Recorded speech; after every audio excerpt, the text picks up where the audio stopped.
Good morning. Good morning. Happy Wednesday. Happy Wellness Wednesday.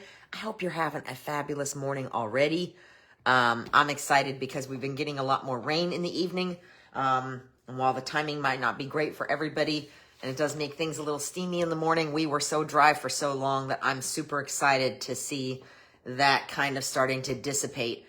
And just for reference, if you just started following me or you haven't seen me in a while, I live in sunny Florida. Sunny and rainy Florida. All right. If you are here, let me know you're here. Sometimes Facebook doesn't show me all the things, so I encourage you to drop comments, ask questions, say hi. And if I don't acknowledge you, it's because Facebook didn't show me, and I certainly will respond afterwards. But I do try to acknowledge anybody that I see pop up. Facebook kind of acts a little different every time you get on, so it's a new experience all the time. If you have been following me for a while, then you may have seen last week's video about what to do when we can't. And last week's challenge, I have it up here. Hold on. I always have, if you see me looking over here, I always have notes, sometimes references and down here, because I'm postmenopausal woman. My memory's good, but it's not that good. So I have to have notes and outlines to keep me on track. So last week's challenge was to identify what is your I can't, because sometimes we actually have real roadblocks in the way that keep us from doing either temporarily or permanently. So what is your I can't? And the question was, is it temporary? Is it permanent, emotional, or physical? And to know that it's okay to ask, why can't I? But to also take a minute to ask, what can I do? And maybe what this I can't situation is inviting me to become. So if you're a little lost and you're like, I have no idea what you're talking about, don't worry. Last week's video is still up here. It's also on my YouTube channel, and I will drop the link to last week's video in the comments in case you missed it. With that said, this week, usually sometime during the summer, sometimes I kick off the summer. It turns out this is the third year in a row I've done this, so it's kind of becoming a tradition. We have roughly just around or just shy of a month left here where I live before school starts again. So I like to talk in the summer about some great movies with stories that help us grow, that have wellness messages in them. And that's what that has to do with wellness. I usually get to see more family movies in the summer because I'm spending extra time with my grandkids, which I love. So I have some new ones that I'm loving that are really more than just movies. They have wellness messages and they have great conversation starters. Then apparently I gravitate towards stories where people discover themselves regardless of circumstances or labels. So that's what we're going to talk about today. But real quick, if you're just stumbling on my page, my name is Donna. I'm a mom. I'm a nana. I'm a girlfriend, runner, jazzerciser, wellness advocate, and studying for my Master of Science in Clinical Mental Health Counseling. So just the quick disclaimer, of course, I am not a licensed counselor yet. Keep that in mind. Everything I talk about here is based on my own research or my own personal experience. In any case, as I said, if you're here, let me know you're here. And of course, I love when you guys interact, when you give comments, ask questions. Just let's keep it politics free as much as possible because we've got enough of that everywhere else already. So let's talk about this year's Real Wellness recommendations. I've seen some great movies, and sometimes, I'm not going to lie, sometimes my grandkids are like, I want to watch X movie. And just by the title, I turn into Judgy McJudgerson, and I'm like, that doesn't sound like something you should be watching. Let me text your mother.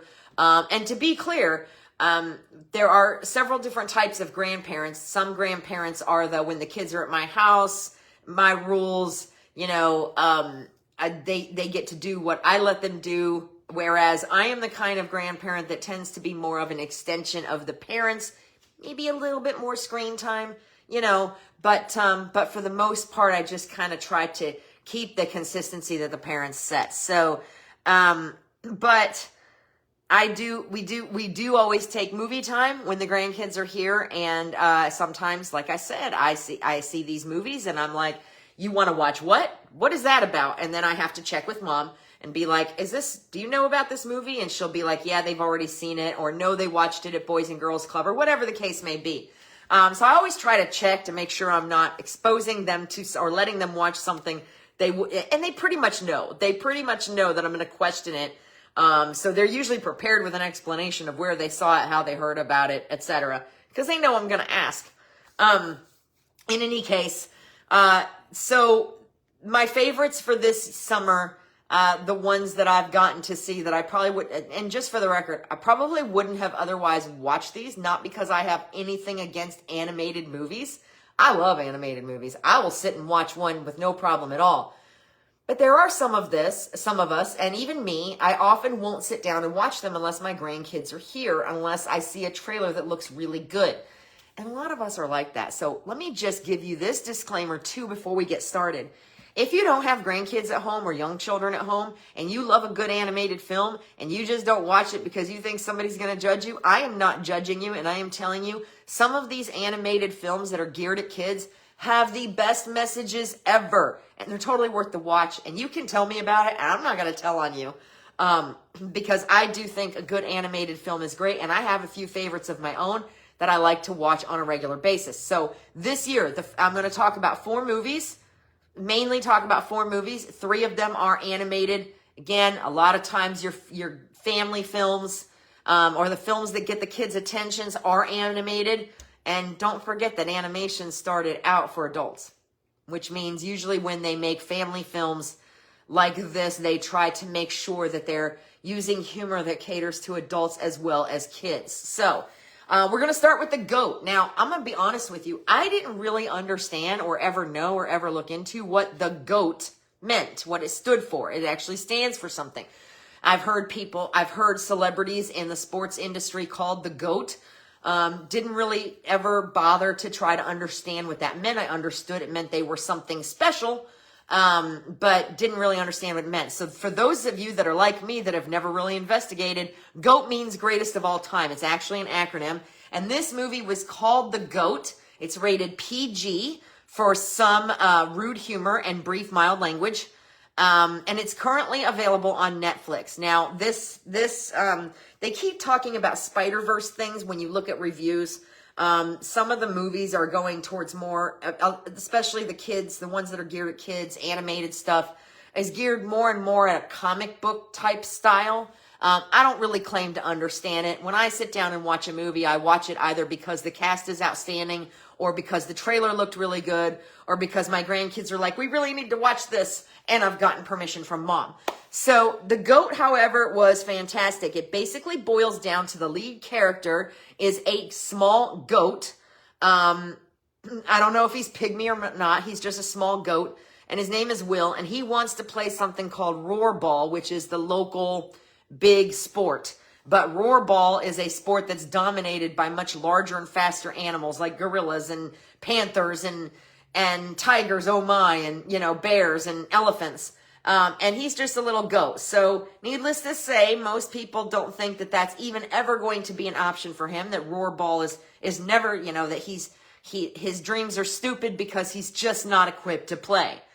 So the wellness messages behind this movie, first and foremost, are to believe in yourself and keep trying, because what ends up happening is through a series of odd events, Will does end up playing Roarball, and he actually ends up helping the team win as a team, not as any one individual specifically.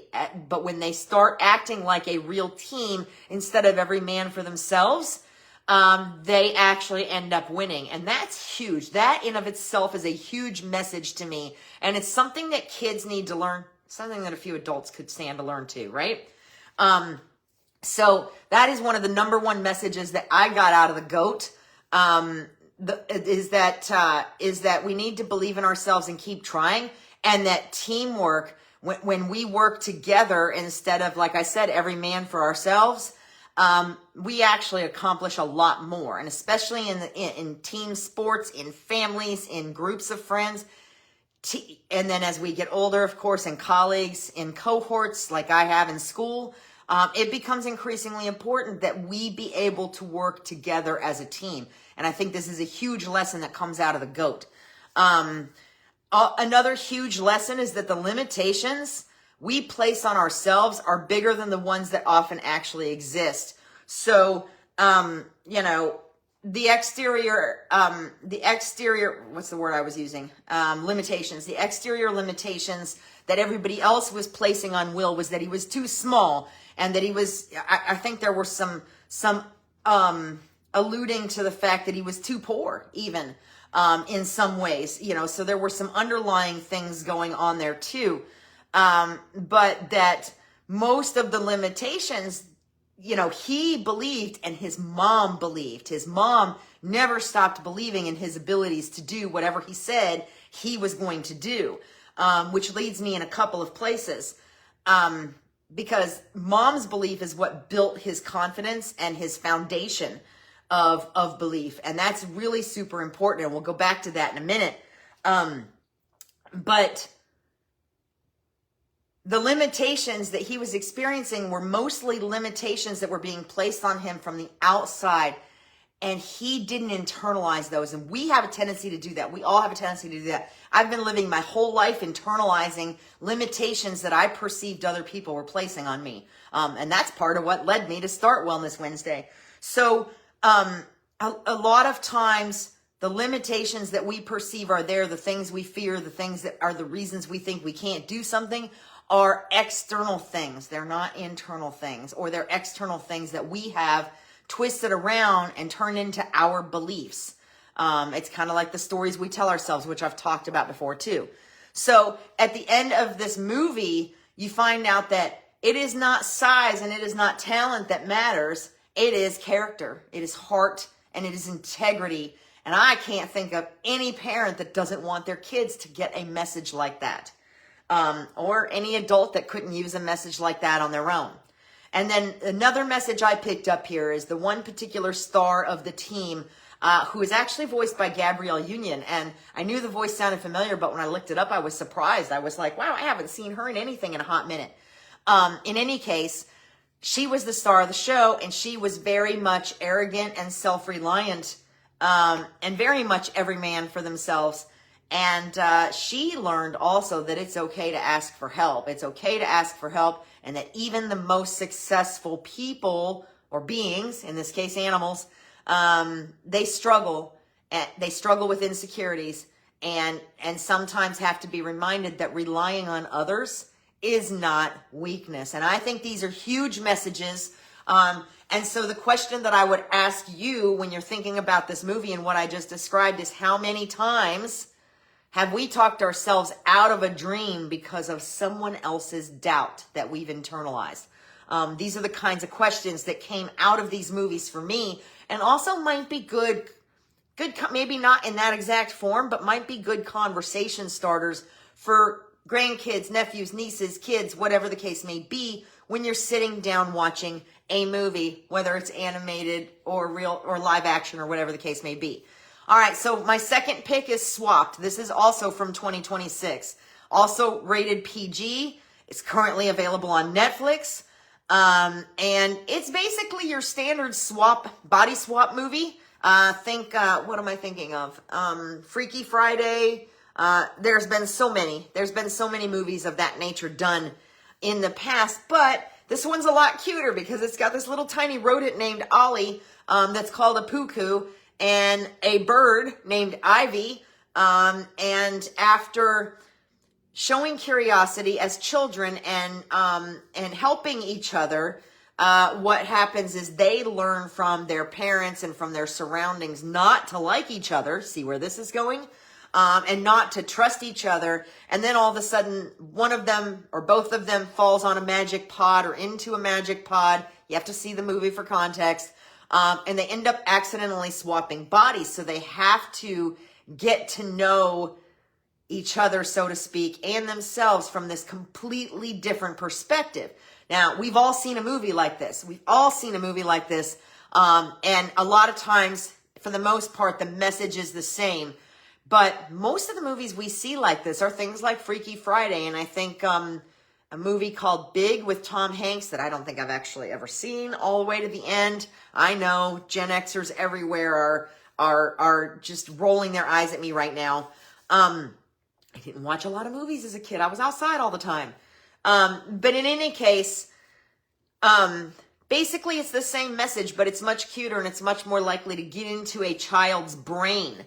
Now, most of these that were, these cartoons that are rated PG are recommended for kids 6 or 7 or older, according to various parent rating websites. I didn't want to dig too much into that, but as always, I encourage you to choose for yourself, watch the trailers, check out the reviews and choose for yourself whether this is a good movie for your child, depending on their age. But the core messages here are the same. Like I said, they're just a lot more entertaining in this movie. This movie was visually amazing. A lot of the animals had like tree heads. So you could see that they were deer or that they were a wolf, but they were also part of the environment, which I thought was really cool and is probably a metaphor for something that I hadn't picked up on yet. In any case, key messages out of this movie were empathy. And finding empathy by putting yourself in someone else's situation, or the age-old phrase, walking in someone else's shoes. Also another message here was not everything is as it seems.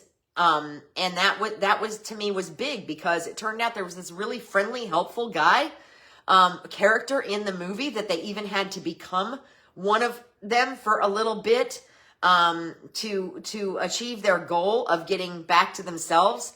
But it turned out that character was also the not good, the evil character, the nemesis in the film, the antagonist, but also in a different form. So it did remind us that not everything as it seems. That's not always a good thing. That's not always a bad thing. And that means we have to use caution and we have to not make assumptions. And then it also reminds us that being different doesn't mean that we're bad, because a lot of things were not as they seemed in this movie, but most of those things turned out to be really, really good. And then the biggest message I got out of this was that fear keeps us closed off from others. It keeps us closed-minded. It keeps us from being open to other perspectives. And that's huge right now in today's climate. That's as political as I'm going to get on this, but you know where I'm going with that. Fear keeps us closed off. But the fact of the matter is we are always stronger when we work together. So now we're back to that teamwork concept, and that relying on others instead of isolating for whatever reason, because of self-doubt, because of fear, whatever. And then the final message that I absolutely loved was gratitude. Is by the end of the movie, the different parts of the forest, of the valley, whatever, all learn to kind of rely on each other, work together, and be grateful for each other, and be grateful for each other's differences, which I think is, again, a huge message for kids today, and some adults, a lot of adults. So the question that I came out of this movie with was, how often do we disagree with someone because they're different, or because we don't understand their point of view, because we just don't understand it, right? So this was another great movie that I think is fabulous for kids, which leads me to my third pick, and I'm going to try not to take too long, but this one is running a little bit longer, which is David. David came out last year. It's an animated film, currently available on Netflix and Angel Studios. It is also rated PG, and this is my faith pick of the year. But there are some great messages in it, even for those who aren't necessarily in that lane. And whatever your beliefs are, that's fine. So again, if you are someone who believes in the Bible and believes in the Bible stories, you may want to proceed with caution and know that this is not biblically accurate, although some of it is, and that there are some things that are depicted that you may not be expecting, that may scare kids that are under the age of 6 or maybe even 9. David is a detailed, animated, fictional work about the biblical story of David and Goliath. So again, if you choose this movie, be prepared to answer questions, because kids are going to ask questions depending on their level of exposure to that particular faith. The reason it's sometimes not recommended for kids under 6 or maybe even 9 is because there are some, if they are sensitive kids, some of the battle violence, there's no gore, there's nothing like that, but some of the battle violence may be a little scary. And some of the characters, some of the bad characters are depicted in kind of a demonic way, as according to the perception of others. My grandson is almost 10. So when I watched him with these were not things I thought about. And to be perfectly honest, because I am someone who believes in the Bible and the intent behind it, I was super excited that my grandson wanted to watch this movie. So in a nutshell, the messages that come out of David are resilience, messages you might not expect, because when you think, okay, this is based on a biblical story, you think of biblical things. You don't necessarily think of some of these other common everyday things. Resilience. The movie David teaches us that challenges are opportunities to grow and to learn, and to grow in wisdom and strength. And that's huge. Resilience is something we need now, more than ever.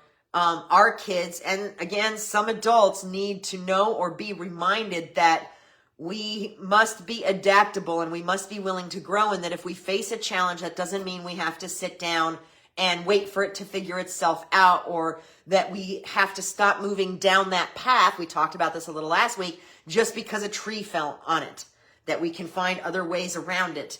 So resilience to me is a huge message that's getting lost in a lot of the shuffle these days.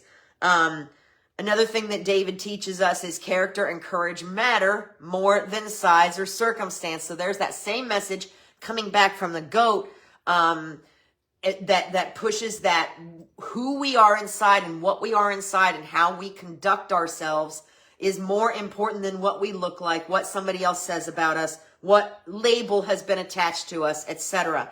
And these are really important messages all the time. They were important messages 10, 15 years ago that I wish I'd have had more of when I was a kid, which was way longer than 10 or 15 years ago. They were important messages when my daughter was young, and they're still important messages now, maybe more so than ever. Another thing that comes out of the David movie is humble leadership. That is demonstrated throughout. Once David is anointed, a lot of people are like, he's going to be a king, but he never acts like he's in charge of anything. He continues to show kindness and humility all the way through the movie. And I think that's a huge message. Again, goes back a little bit to teamwork, but also the leadership side. And then, of course, finding mercy and courage and comfort in faith and surrender and control. That's the huge faith-based message. And I've talked about that a few times. Hey, Miss Penny, I've talked about that a few times recently, learning to give up control over things that, just let go of things I can't control. The timing of this was perfect for me, and a good reminder that I need to continue to do that. So again, this is a great movie. If you're kind of indifferent and you haven't really talked to your kids about anything faith-based, again, you choose. If you have, then you might still want to just take a good close look at this and make sure it aligns with what you want your children to see. But for those that love the story of David and Goliath, this is an excellent movie with lots and lots of messages, probably several that I didn't even cover here. And then my final pick for this summer is actually more for older kids and adults. There's nothing terribly scary in it that might affect younger kids, but this movie is rated PG-13, and it's based on some themes. There's some mention of suicide. There's some adult themes there, and the primary one in this movie is grief. And that movie, but it is amazing. It is one of the most amazing looks at grief and things like that I've ever seen. And the movie is Remarkably Bright Creatures, also currently available on Netflix. A lot of you have watched this already. Some of you have heard of it, don't know what the heck it is. So, in a nutshell, first of all, make sure you grab your tissues before you watch this movie. In a nutshell, this is key humans in daily life that are being kind of observed by an octopus, a very intelligent octopus, and he is narrating a lot of the film.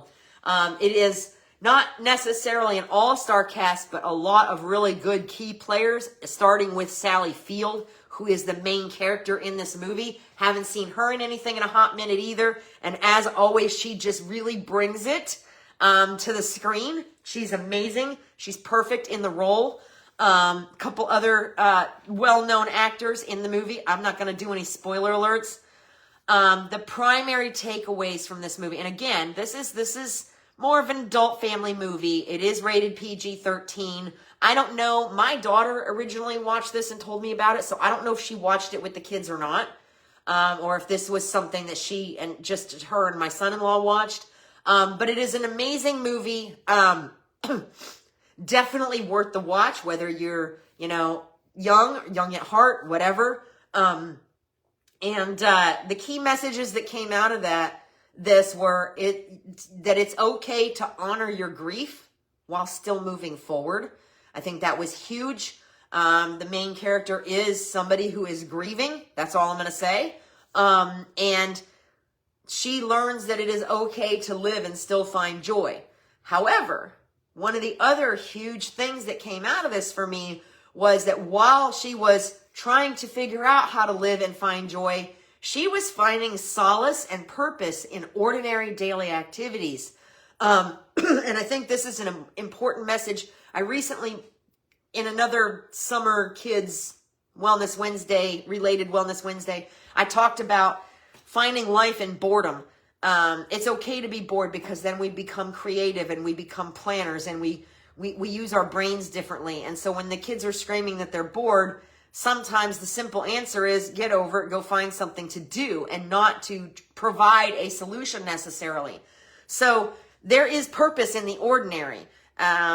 There is life in boredom. There is life in routine. There is purpose in caring for others and showing kindness. And we don't look at these things. These things are just ordinary daily things that we tend to just walk on past, take for granted. We don't maybe talk with our kids a lot about it. And this was a really super important, just a super important point of view that came out of this movie. Another one was communication. There were a lot of secrets, and there were a lot of unspoken feelings going on in this movie, and those created barriers. But once they were spoken and once these characters became vulnerable and made honest connection, they found healing. All of them, like all of them. There were so many characters that found healing in making connection, and I think that was a huge, important message in this movie was communication followed by embracing unexpected connections. One of my favorite quotes from Dr. Elizabeth Kubler-Ross is that teachers come in all forms and disguises. And if I had to choose a quote that would describe this movie, that was it. That was it. Up to and including the octopus. And you have to see it to understand. Teachers truly come in all forms and disguises in this movie. Remarkably bright creatures. My current favorite adult or young adult pick for the summer. Again, currently on Netflix. Just an amazing story. Definitely worth watching. All right. To start wrapping this up, my personal faves, surprises, and throwbacks. Real quick laundry list. K-pop Demon Hunters. Haven't watched it yet this year. Watched it with my grandkids last summer after I did the last summer movies review. And I was really, that was one of those movies where I heard the name and I'm like, are they allowed to watch this? This sounds really strange. I don't know about this movie. Sat down and watched it, was really, really surprised and enthralled with the messages that were in this movie. And it has a really banging soundtrack that's still being used. I still hear it everywhere, including a recent wedding I was at and in the Jazzercise playlists when I go to Jazzercise. So definitely worth checking out. Definitely review it first so you understand what it's about, because it's easy to hear the title and judge it, especially if you're a person of faith. Inside Out 1 and 2, I did review these last year. I'll drop that video in the comments. But just because these two are so great at explaining emotions, sometimes even adults need a really simplistic way to understand emotions. I got so much out of it that I forgot momentarily that it was for kids and not necessarily adults, but it's geared at both. Anastasia, this is one of my old favorites, mostly because Bartok, which is the bat that's voiced by Hank Azaria. And that movie is about identity, hope, resilience, belongingness, and finding out that who you are is inside, not outside, not necessarily related to a title or anything like that.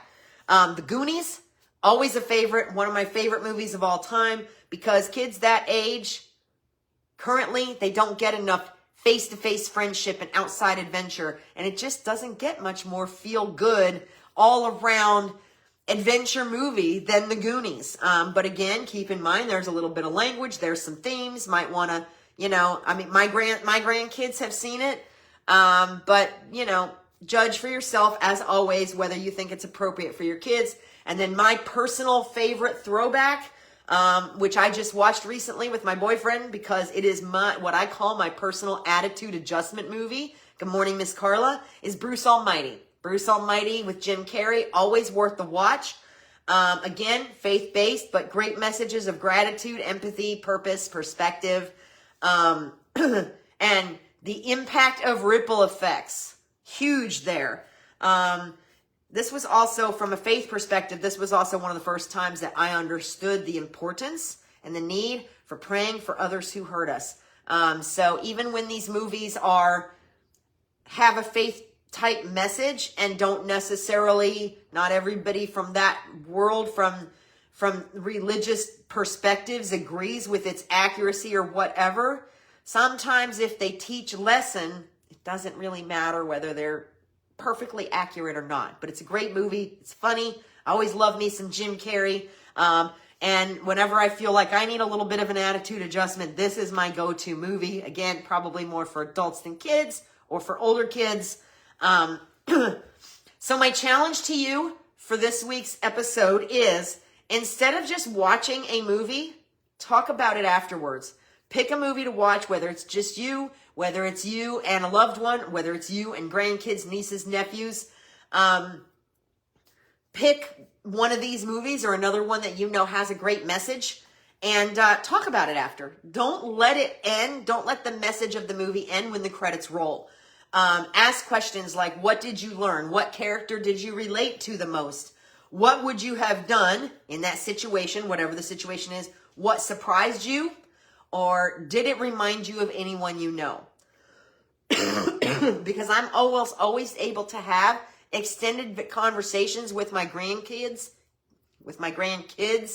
based on themes of the movie that they either find relatable or I find relatable. So that's what I mean when I say this is more than just sitting down and watching a movie with the family. These are messages that can be taken way beyond the credits, way beyond the empty popcorn bowl, whatever. So remember these things. Movies are powerful because they're stories that help us experience situations we haven't lived, or sometimes help us express feelings we weren't able to explain. And that's especially important with kids. And because they create conversations, they build empathy and help us understand ourselves and others. But they are always more powerful when we experience them together, and again, beyond when the credits roll. The movies that stick aren't usually the biggest budgets or celebrities, but they're stories that inspire us to persevere. They're stories that inspire us to be courageous, kind, to find forgiveness, hope and connection, or just to love who we are, the way we are. And there's no shortage of good family films. Some are old, some are new. The right movie can spark laughs. It can spark deeper conversations and even some healing. Use your judgment with your kids. And if you have a good one, it's doing weird things. If you have a good one you think that I should pay attention to, or maybe deserves a review in our next Real Wellness, drop it in the comments. Maybe somebody else will look at it and go, hey, I haven't seen that yet. Let's give it a watch. And if you found this helpful, please share. And as always, all of my episodes can be found on YouTube and this one should be up within an hour or two. I'll drop some other things in the comments for you to see. And until next Wednesday, I hope you find a great family movie to watch with a great wellness message. And until next Wednesday, be well.